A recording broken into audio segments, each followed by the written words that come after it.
Hello, my name is Limes, and welcome to the long-awaited RoI Talk Episode 2.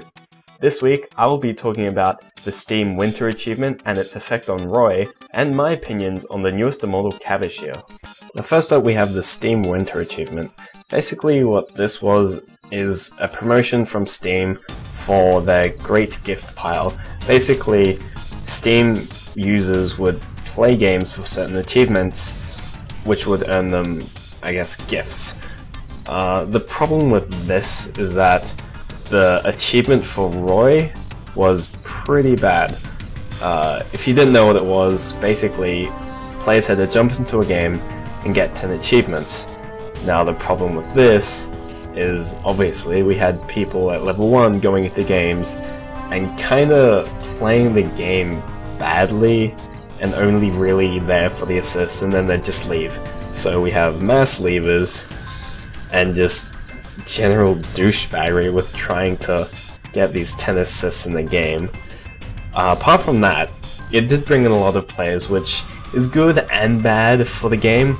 The servers peaked at around 3,000, as far as I know, and although that was pretty much entirely level 1 Balax and Icors. Now this is kind of good for RoI because any publicity is good publicity, I guess.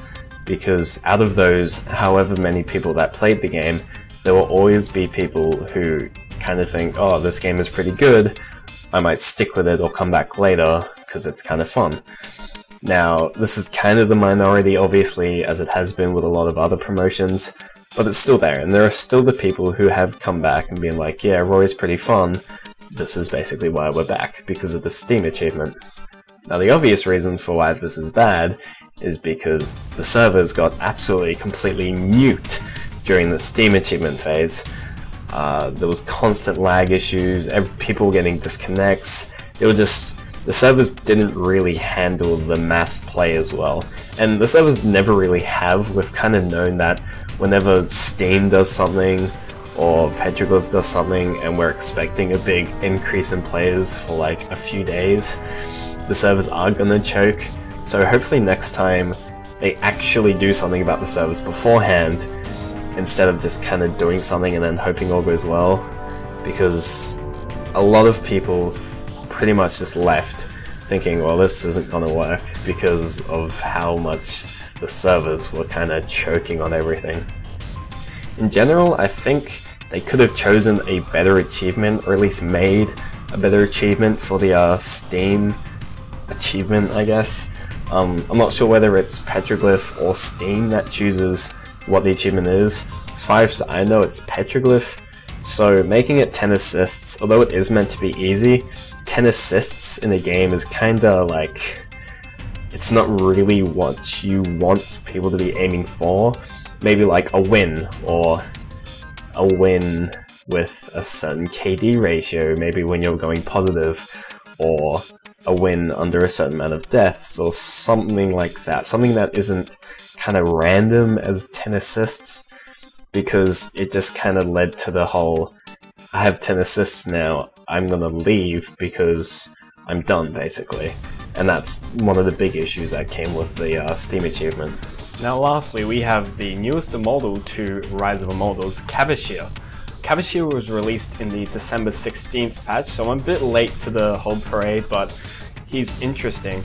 He was listed as an offensive support Immortal, and he actually fits this role quite well for once.